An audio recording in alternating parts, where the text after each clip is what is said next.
Hola gente de YouTube, soy Manu García. Hoy les traigo una creepypasta llamada Tía Cascabeles. Disfrútenla, la saqué de internet por cierto. Si la quieren leer, los links están en la descripción, y si no lo están es porque se me olvidó ponerlos.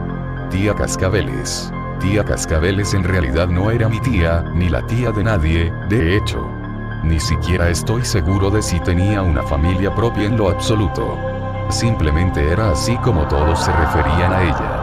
Tía Cascabeles había sido una constante en el vecindario desde mucho antes de que yo naciera, y no existía una sola persona que, al menos, no hubiera oído hablar de ella. Era algo así como una leyenda viviente. La vieja arpía fanática de los gatos, sin los gatos.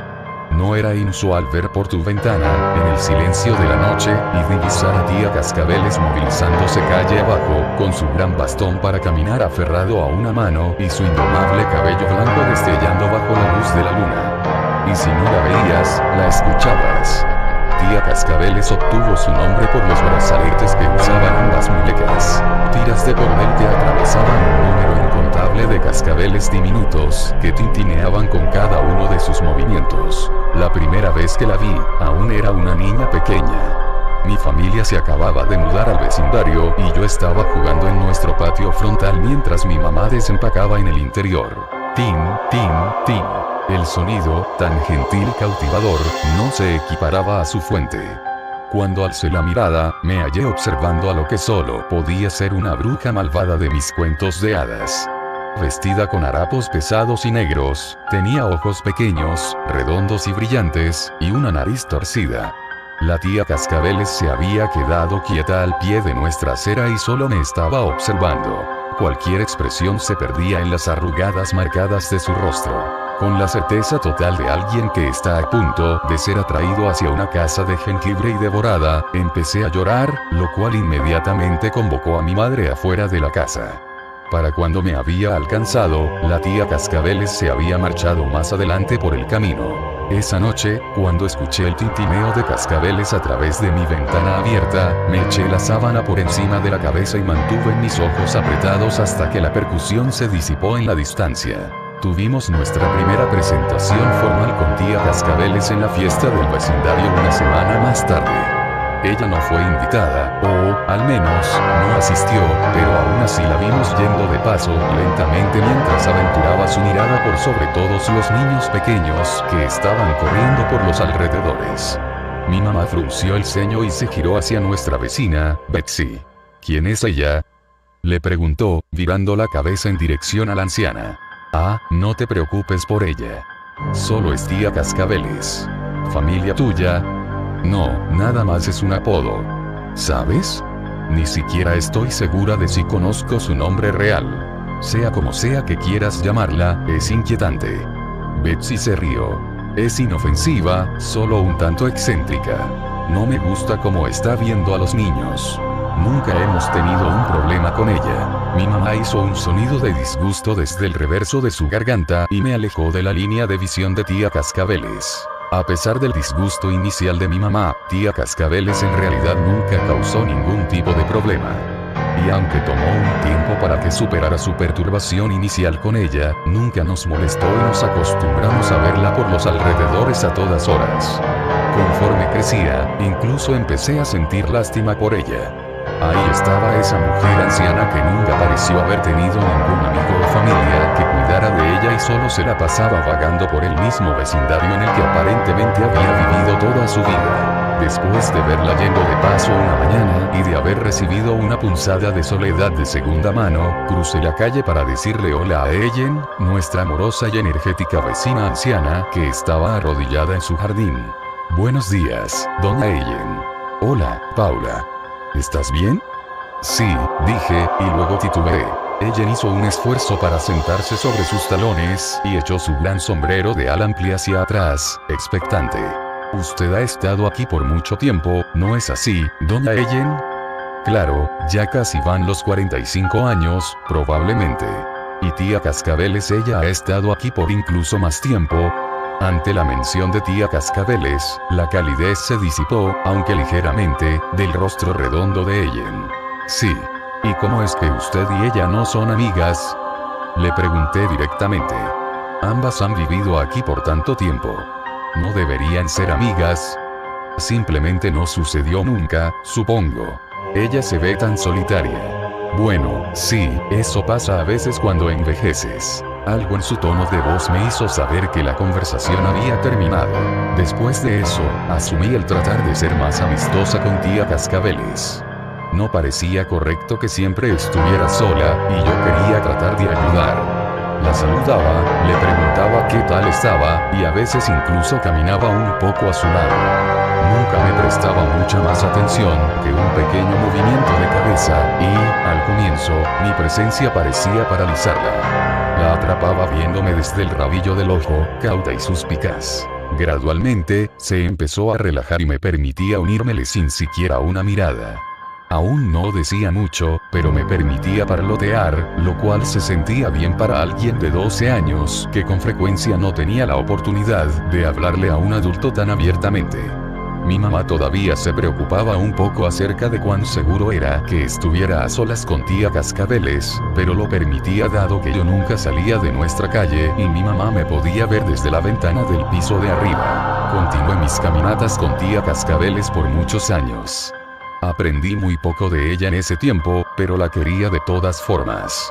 Había algo confortante en su naturaleza callada y firme. Y a pesar de que nunca se vio menos como una arpía, cualquier temor que le pude haber tenido se había ido hace mucho. ¿Por qué los cascabeles? Le pregunté un día. Mi partida hacia la universidad se estaba acercando, y supuse que si no se lo preguntaba entonces, nunca lo haría. Tía Cascabeles, ahora más marchita y lenta que nunca, le dio una sacudida gentil a una de sus muñecas delicadas y moteadas por la vejez. Uno por cada uno. ¿Cada qué? Pero no contestó, y nunca lo haría. No directamente, en todo caso. Tía Cascabeles falleció menos de 6 meses después, mientras yo estaba en la universidad. Nadie ni siquiera supo hasta que mi mamá se dio cuenta de que no la había visto merodear por un par de días. Tras una visita, la descubrió sentada en un sillón reclinable, ya tiesa y fría. Pobre tía, dijo mi mamá por el teléfono después del descubrimiento. Ningún familiar cercano ni nada. ¿Qué le va a pasar a su casa? ¿A todas sus cosas? Pregunté. No estoy muy segura. Supongo que lo van a subastar. Pobre tía, remedé. El pensamiento de desconocidos husmeando las cosas de tía Cascabeles me sacó de onda.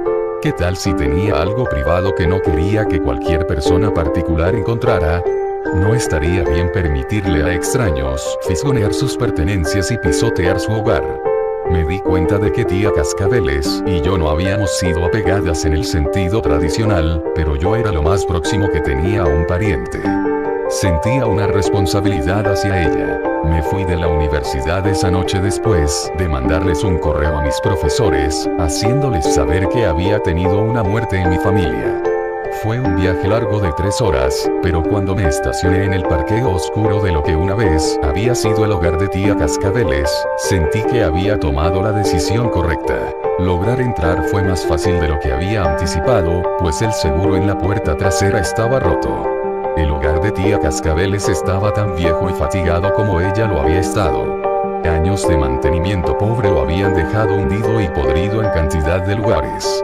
Nunca antes me había encontrado tan cerca de él y nunca había comprendido cuán profundamente se extendía el deterioro. Incluso el saber que ella había estado viviendo en condiciones menos que ideales no me había preparado para esto. El olor no era como nada que hubiera experimentado antes. Una peste pútrida y empalagosa que se incrustó por sí sola en mis fosas nasales. Comprendí que era muerte, y basura, y deterioro. Me atraganté, pero coloqué un brazo encima de mi nariz y seguí adelante. Con mi teléfono suspendido a manera de linterna, seleccioné el camino cuidadosamente a través de la cocina, esquivando montículos de basura y chatarra. La sala de estar se encontraba en un estado similar. El paraíso de un acumulador de contenedores descartados y el tipo de harapos que encuentras a un lado de la carretera. El aire se sentía pesado, grasoso y me parecía difícil respirar. Por Dios, tía, dije y mi voz fue tragada por la oscuridad y la mugre. A donde sea que fuera, era más de lo mismo, hasta que comencé a pensar que realmente no había nada que tía Cascabeles había atesorado. su habitación, el baño, la pequeña sala de huéspedes. Todo contaba lo mismo, el cuento triste de una mujer poco saludable que le había permitido a su enfermedad mental dirigir su vida. Hasta que llegué al ático. Dejé caer la escalera, parcialmente esperando a ser deglutida por una ducha de basura, pero solo me condujo hacia oscuridad silente. Con un respiro profundo del que me arrepentí enseguida, subí y asomé mi cabeza en el cuarto pequeño. Para mi asombro, estaba impecablemente ordenado. Terminé de ascender y alumbré con mi luz bajo algo de confusión. Pensé que quizá había estado demasiado anciana como para subir la escalera, y el ático se había salvado de su pestilencia, pero no había nada de polvo ahí arriba, ninguna telaraña o residuos de animales. Era el único cuarto limpio de la casa. También era el más inquietante. Había estantes alineados en cada pared, y, encima de cada uno, yacían filas de muñecas. Cosidas a mano, con ojos de botones grandes y hebras de cabello ásperas. Me observaban desde cada centímetro del espacio abierto en las paredes. Con los latidos de mi corazón acrecentándose, me aproximé lentamente a la muñeca más cercana y me incliné para poder darle un buen vistazo. A pesar de que estaba hecho de materiales rugosos y crudos, las costuras habían sido ubicadas tan nítidamente, tan amorosamente, que sabía que tía Cascabeles las había hecho a mano. Una etiqueta pequeña atada a su pierna decía, Niña Lile, 1943. La siguiente muñeca tenía una etiqueta similar, Niño Flanagan, 1943. Fui hasta el final de una fila, leyendo cada inscripción. Cuando llegué al final, levanté gentilmente la última de esa fila. Niña Pearson, 1947. Tanteé su peso en mis manos, dándole un pequeño apretón. Dentro, algo pequeño y duro rodó entre mis dedos. Empecé a jalar una de esas costuras elaboradas cuidadosamente, hasta que se soltó y la muñeca se abrió. Envuelto en su estómago, medianamente oscurecido por un trozo de algodón, había un cráneo diminuto. Grité y dejé caer la muñeca. Cayó al suelo y el cráneo se salió desde la abertura de su costado, con sus dos ojos negros observándome desde lo bajo. Trastabillé para alejarme atravesando todo el camino hasta que me golpeé con un mueble antiguo arrinconado contra la pared opuesta. Desde dentro de uno de sus cajones, escuché el tintineo familiar y distante de un cascabel. Me giré hacia él lentamente, como si tuviera miedo de que tía Cascabeles se alzaría desde el cajón junto con ese sonido, pero, por supuesto, permaneció cerrado hasta que lo abrí. Sus brazaletes, envueltos en papel de pañuelo delgado, yacían por encima. Debajo de ellos, estaban envueltos de la misma manera un libro de contabilidad con una carátula de cuero y lo que parecían ser herramientas quirúrgicas viejas. Temblando y desesperada por respuestas, empujé los cascabeles a un lado, los cuales tintinearon a modo de protesta, y abrí con violencia el libro en el escritorio. Las páginas estaban llenas de bloques de información precisa y nítida, cada uno detallando nombres, fechas, estados maritales y meses. Me tomó un momento para darme cuenta que cada nombre pertenecía a una mujer, Ellen Ardwitz. Deslicé mi dedo encima del nombre de mi energética vecina, que siempre se la pasaba atendiendo a su jardín, y recordé cuán fría me había parecido siempre que hablaba acerca de tía Cascabeles. 13 de enero, 1956, casada, 4 meses. Además de eso, tía Cascabeles había añadido niña. Me di la vuelta de nuevo para encarar la habitación de muñecas con ojos de botón y me acerqué lentamente a la que estaba tirada en el suelo. Me arrodillé junto a ella y la levanté de nuevo, con el cuidado de no tocar los huesos que descansaban en su interior.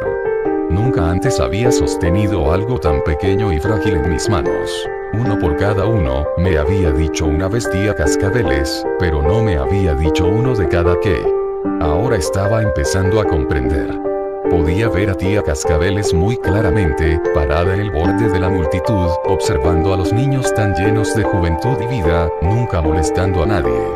Tía Cascabeles, quien había vivido su vida a solas, en silencio y en privacidad. El tipo exacto de mujer a la que los otros acudirían cuando necesitaran discreción. Coloqué de nuevo la muñeca en el estante, y retrocedí. Una entrada en su libro por cada mujer a la que ayudó a escapar de una maternidad que no deseaban. Una muñeca por cada cuerpo diminuto que nunca daría un respiro. Un cascabel por cada bebé para que tía nunca se olvidara de ninguno de ellos. Lo quemé todo esa noche, las muñecas y el libro. Sabía que tía Cascabeles no querría que nadie supiera lo que había hecho. Pero me quedé con los cascabeles, guardados en una caja de zapatos en la parte trasera de mi armario. Me gusta pensar que ella habría querido eso, que alguien los continuara recordando en vez de ella. Ahora, siempre que escucho un tintineo similar, pienso en ella. Tía Cascabeles, quien no tuvo hijos propios ni ningún otro familiar, excepto aquellos que conservó después de que sus mismas madres no pudieron.